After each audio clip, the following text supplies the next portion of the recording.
am the co-owner of a 501c3 organization 6 years in existence. Someone wants to buy the company, but being a nonprofit, he says we must first convert this company to a foundation. Then we can sell it. Firstly, is this correct? What are the ramifications of this change? What are pros and cons of the process and the end result? Wow.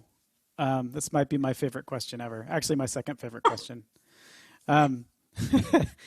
So, Just by curiosity, what was your first favorite question ever? what gets the smell of cat urine out of furniture? I think is Yeah. my favorite question.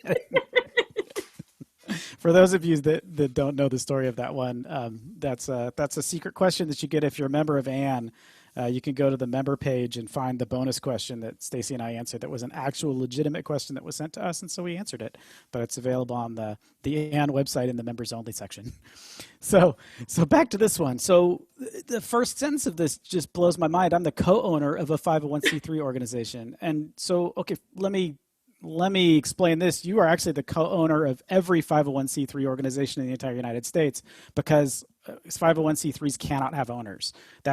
That's your first mistake. And it terrifies me that you've been in existence for 6 years, because it shows that you have absolutely no idea what you're doing. And so my recommendation to you, honestly, if this was your question and you sent this in to us, you need to call an attorney right now. Get on the phone, find an attorney that has experience with nonprofit organizations, call them and say, so I sent this question to the Nonprofit Everything podcast, and they told me to call an attorney right away. Can you please help me? And they will try to get you out of the mess that you're in. You cannot sell it. There's no way to sell a 501c3. Converting it to a foundation first does not allow you to sell it, because you can't sell a foundation either. It's just another class of 501c3. So I don't know how to answer any of the rest of your question then. You can't do this. Whoever's advising you that you needed to change it to a foundation first, I'm not sure where they're getting their information from. It strikes me that, I mean, unless this is just like a fake question that someone sent in just to see if they could make us crazy, if this really is the situation that you're in, please call an attorney, because if you don't, you're going to have the state attorney general of whatever state you're in coming down on you like the hammer of Thor, and you don't want that. Plus, all of the profit that you've made tax exempt by saying that you're a nonprofit for the last 6 years is all of a sudden going to be due with tons and tons of penalties onto it. And God bless the IRS for doing that, because that's exactly what they need to do in this situation. There's no way, if you don't know this basic information about being a nonprofit, there's no way that you're doing anything else right. And to be honest, you deserve everything that's coming to you. Can you tell we're pulling out our hair, or at least that Andy is pulling out his hair with this question? I do. Okay, so Andy, I obviously yes to everything you just said, and I also want to talk just really briefly about mergers and acquisitions, because what I am wondering is if perhaps the person writing this, I don't know, who knows? Anyways, I'm trying to give someone the benefit of the doubt and say maybe they're just using inappropriate language, or they had their staffer write this and that staffer doesn't understand it. I don't know. I don't know. But I mean, what is available to nonprofits or mergers and acquiring other organizations. And so if you truly are a nonprofit, there are a lot of resources out there on a lot of different, everything from, I'm sure Ann's got something, Board Source. There's just a lot of resources out there that talk about the process you would go through if you actually were looking to sort of fold your organization and have another organization kind of take over. And it's a lot more complicated than what I'm making it sound, but certainly that is an option. And a lot of nonprofits do it and have done it successfully. So if that's the case, then great. My only hope is that you actually partner, if you do this, with an organization that isn't giving you bad advice like the one that it sounds like you're talking to now, because obviously there's a lot of education that's needed to understand this situation and exactly what your status is. Are you a for-profit or a nonprofit? This sure strikes and sounds like a for-profit question. Yeah, I mean, and if oh, I love Stacy. You just give them the benefit of the doubt. Like you just must have been confused and used all the wrong words in your question. So let me come up with a way for you to have not this question not be the craziest thing that we've ever had. So if that is true, and if you are actually thinking about a merger, I'd still recommend talking to an attorney, because they're rare for lots of reasons that we can answer if someone asks us that question, but they're also very complicated, and there are lots of technical details that you need to worry about, that an attorney is going to help you walk through. So if you really are considering a merger, I think my advice is the same: is find somebody that's familiar with that and have them help you through the process. And Andy, I do have a guilty confession. My inside voice absolutely sounded like your external voice. Nonprofit governance. Nonprofit answers. Nonprofit board. Nonprofit management. Nonprofit marketing. Nonprofit resources. The Alliance for Nevada Nonprofits presents Nonprofit Everything, the podcast about everything nonprofit, with your host, Andy Shurick and Stacy Wedding. Hi, everybody. Welcome to another episode of Nonprofit Everything. I'm here with my wonderful co-host, Stacy Wedding, and we're here to answer all of your burning nonprofit questions. Hopefully your nonprofit's not burning. That would be, you should call 911 in that case, not us. But the way this works is you send us questions and we try to answer them. If we can't answer them, we try to bring in guest experts that can deal with all the really touchy, complicated stuff. This Nonprofit Everything podcast is made possible by the Alliance for Nevada Nonprofits. Thank you. If you're an Alliance for Nevada Nonprofits member, we really appreciate you. If you're not, go check them out. There's lots of cool member benefits, and it's a really good way to support the podcast. Today's podcast is sponsored by Immunize Nevada. Arm yourself by getting your annual flu vaccine. It protects you, your family, and those working on the front lines. Do your part. Get your flu vaccine by Nevada Day. Visit nvflufighter.org for more information and to find free and low-cost clinics.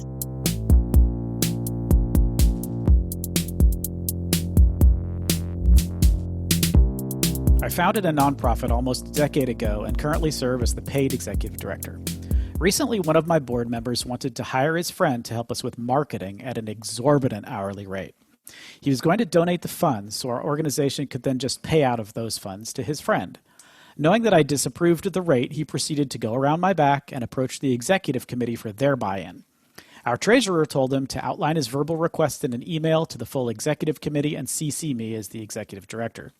I just received this email and I'm not sure how best to handle this. I'm frustrated that this board member went behind my back and that the executive committee allowed it to get this far. There is no way that we as an organization should pay these prices for the services being offered. Any suggestions?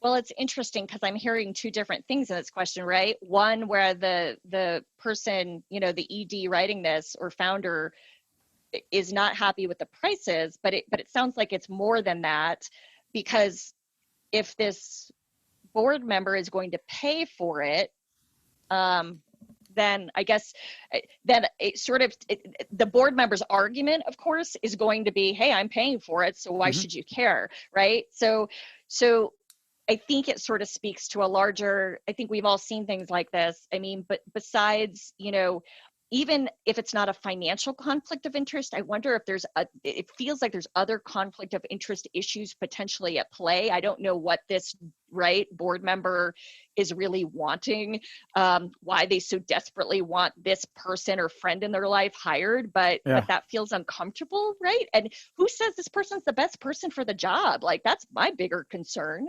right? Like, are the board member says this person's a marketing guru, everyone seems to think they're great at marketing when they aren't. So, like, it's a red flag, right? Right. So I guess that just bothers, like, so I'm more bothered by sort of that piece, like put aside, I mean, like the conflict piece, and is this the right person for the job, feel like and the fact that there's not a process in place for this within the organization.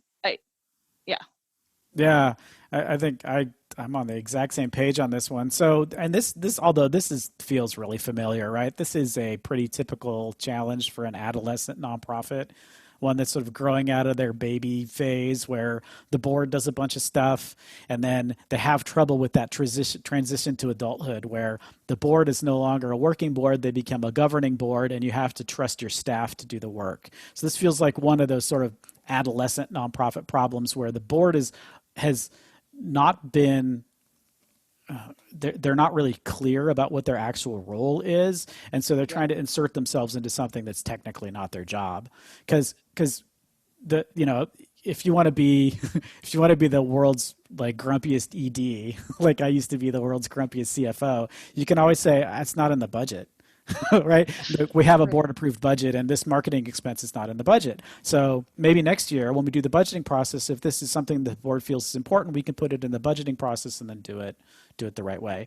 And then, the executive committee they're more than happy to, you can let them do whatever they want, but they don't have authority to necessarily bind the organization to contracts without the executive director being involved. They can fire the executive director if they really feel strongly about it, but there really needs to be some lines drawn in the sand about this set of activities is your job, board. This set of activities is my job. And when we mix them up and get them all confused, nobody knows what they're supposed to be doing, and I'd prefer it not be like that. So if you can think of a way to say that in a less argumentative, grumpy way, that might be a smart thing to do. But it's a really sort of typical problem where the board is just overly involved. On top of that, I would be, and probably with the board chair, I would be raising conflict of interest and ethics questions. I would say, now, I don't know if these two people are sleeping together or what the deal is, but it seems really odd that they're really forcing this specific person on it and paying them way over market rate to come in and do a job for us.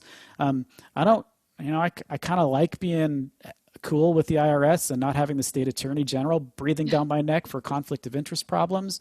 I still like getting money from other donors that don't see like sex scandals when they think of us. So maybe you could help me figure out how to get out of this one gracefully. Because I mean, I don't know.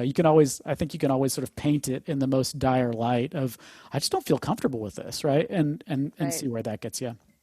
Do you think though, Andy, I want to go back to something you said when you talked about you could be like the grumpy person, say it's not in the budget, but then when you have the board member that, because you and I have both seen it happen, you have the board member that says, but don't worry about it because I'm going to pay for it, right? Then it's like so I'm going to take care of it. And then you get the rest of the board that gets all excited about this. Oh, cool. Oh, thank you so much, so-and-so, for your generosity, right? Like we've all seen that happen. So what do you do then? Yeah, we had a question 8 months ago, a year ago, where there was an organization that did things for kids that didn't have opportunities to do cool stuff. And there's a board member that would just like randomly say, hey, we're getting on a plane and we're going to go see a baseball game in Chicago, and just give the organization a ton of money for this thing he just thought of.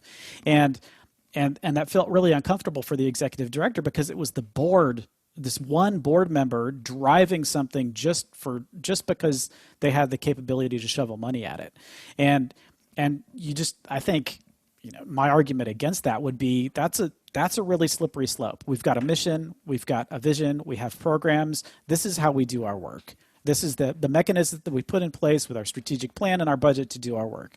When we get thrown curveballs, we need to determine, how does this fit into what we're going to do? Is this within what we're supposed to do? Is it outside of what we're going to do?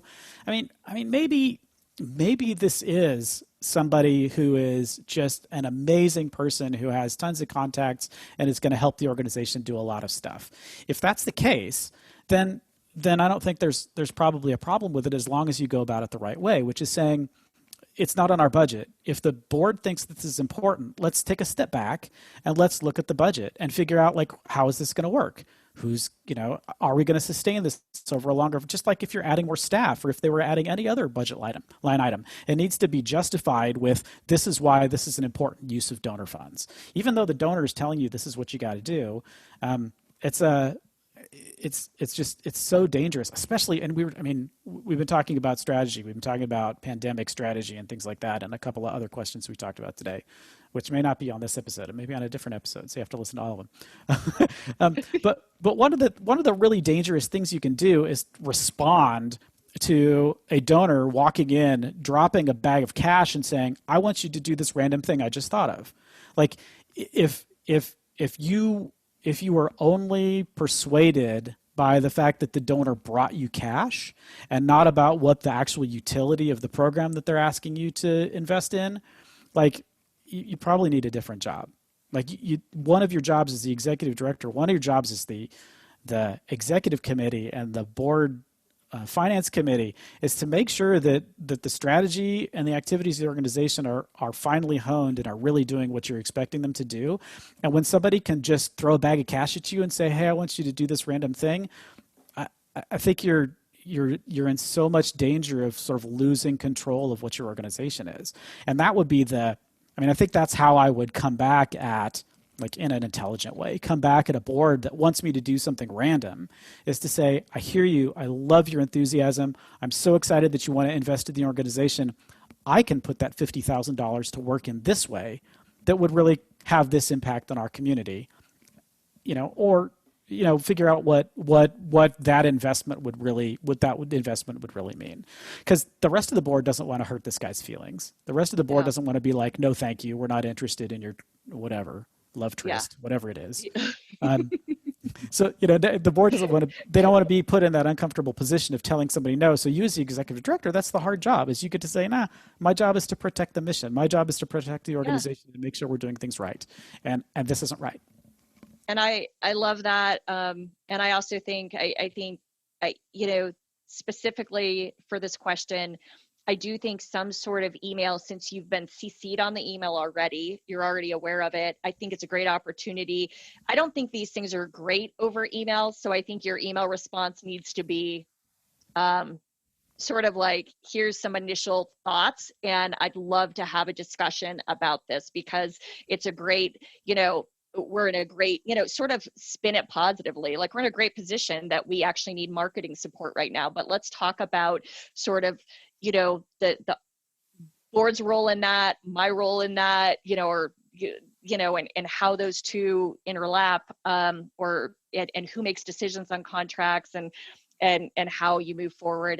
And perhaps there's also an opportunity to put a process. I know some nonprofits put a process in place that says, and you're going to get 3 bids or whatever. And that can be constraining as well. So I know that's not always ideal, but you're going to get 3 bids from anybody just to make sure that you're getting the highest quality and the best value and whatever. So it feels like an opportunity, hopefully, to kind of, change the path, and those adolescent pain points kind of help the board understand how that role is starting to shift. That maybe in the early days they made decisions on these kinds of contracts, but not anymore.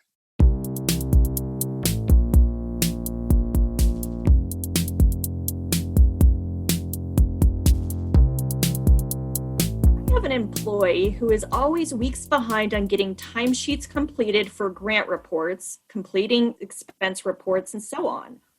Our office manager is beyond frustrated as her work depends on getting things on time. I do not have any difficulty having tough conversations, but even that doesn't seem to be working. What steps would you take to change this pattern? I'm sort of curious why this is happening.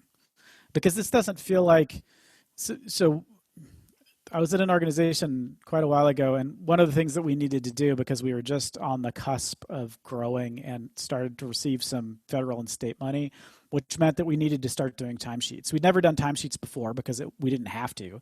And then we got to the point where we had to implement timesheets. And the operating guy was like dead set against it. He was like, I'm not going to have my staff waste any of their time filling out timesheets. It's a complete waste of time. Like, it's actually kind of important if we don't want the state to be breathing down our necks. And if you like getting the state money, we're never going to get it again if we can't comply with the rules of the grant. So that was, the sticking point was like sort of an executive level, like, stop wasting my time with this paper.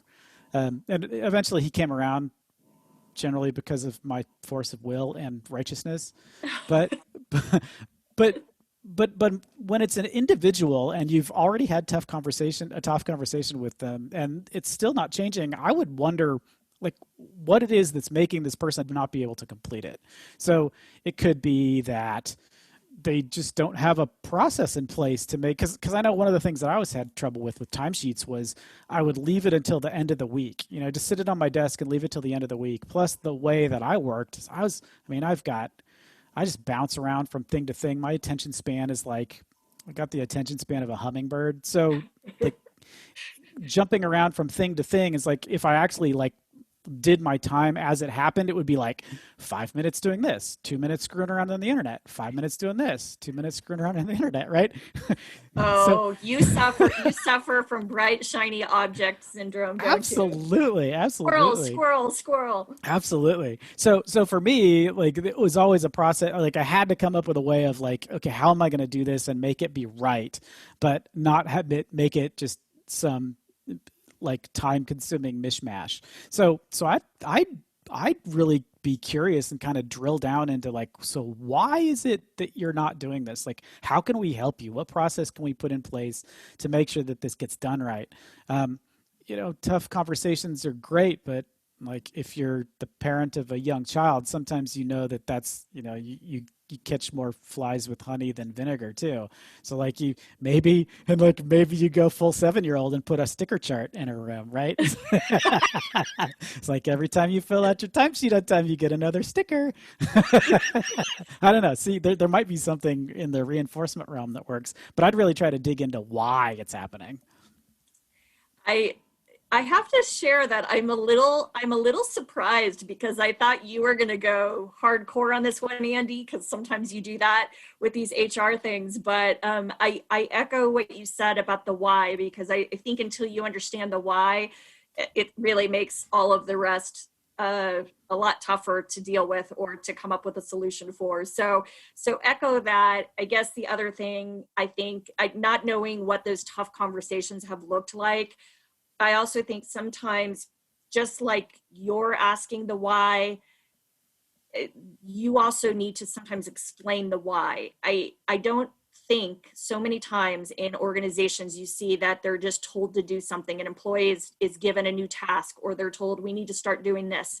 And so many times they're not shared with, like, it's not, the larger context isn't shared with them. They don't understand why it's important, how that could impact the program that they're running, or the part of the organization that they're in and that they're working on. So I think sometimes also that why goes both ways. And so that's sort of a big sticking point, I think, here. And the other thing is the impact. So what the impact is on the organization as well as other employees. I hate to use a scare tactic but sometimes people just really don't want to upset others in the office or don't realize the impact they're having. So being able to say, do you realize, like, when you're not doing X, how that has a ripple effect on a lot of other positions in this organization? So I do think there's some room, and not knowing enough about the conversations that have been had, there's some room to dig deeper, to have these discussions. And then candidly, if after all of that, this doesn't change, then it's time to maybe make some changes with this person, or, it starts with a written warning or some sort of documentation, because it's ludicrous if even after you've taken all this time and energy on this, if it doesn't change, then you've got to make the change. Yeah, well, Stacy and I have completely changed roles on this one. Yeah. I've recommended the sticker chart and she says just fire them. So yeah, I think that you make a really good point in that making the employee understand what the organizational impact of them not doing that is? Because the reason that you're probably doing timesheets is not just because it's punitive and you like people filling out forms, but that there's some sort of grant requirement or state funding or something that requires a timesheet. It's not something that you just do for fun.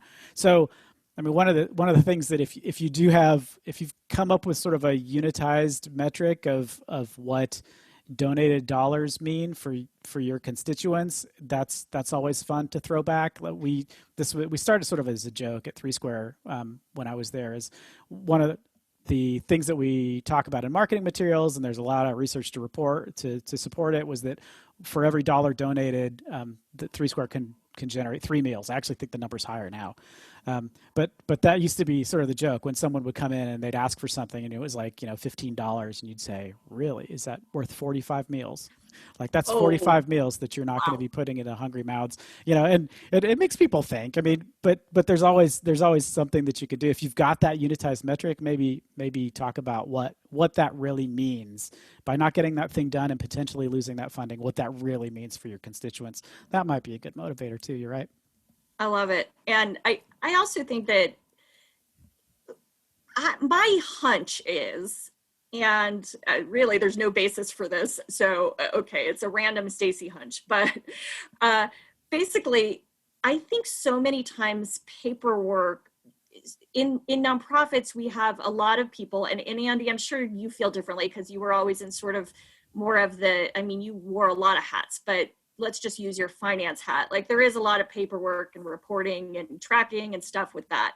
But I do think that if, for example, this was a program position that they need to track their time to apply or, put toward a grant or some kind of reimbursable grant, I mean, they want to be out there doing the work, right? Like that's what makes their heart sing. So I think you also have to think about the position within the organization where this is not happening. What is their background? And they need to realize there's not every part of a job is sexy, and we all got to suck it up at times and do what we don't want to do. But I also think that sometimes it's just about, man, I'm either overworked or I want to be out there in the field, not doing stupid paperwork. And so helping them understand that stupid paperwork could lead to more funding to help fund the program that they're overseeing may be one strategy as well.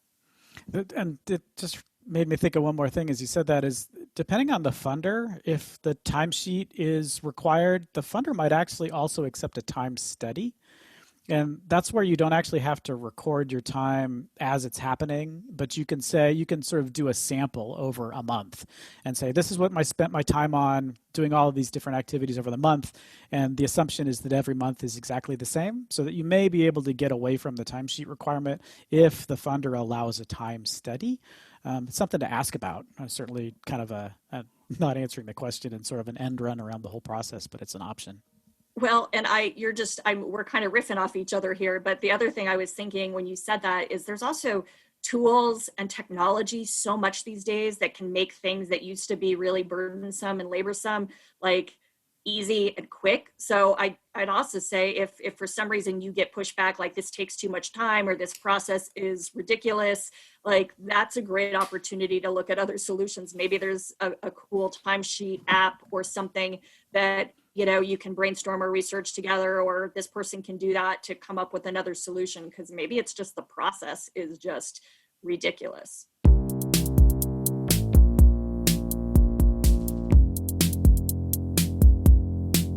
You made it to the finish line.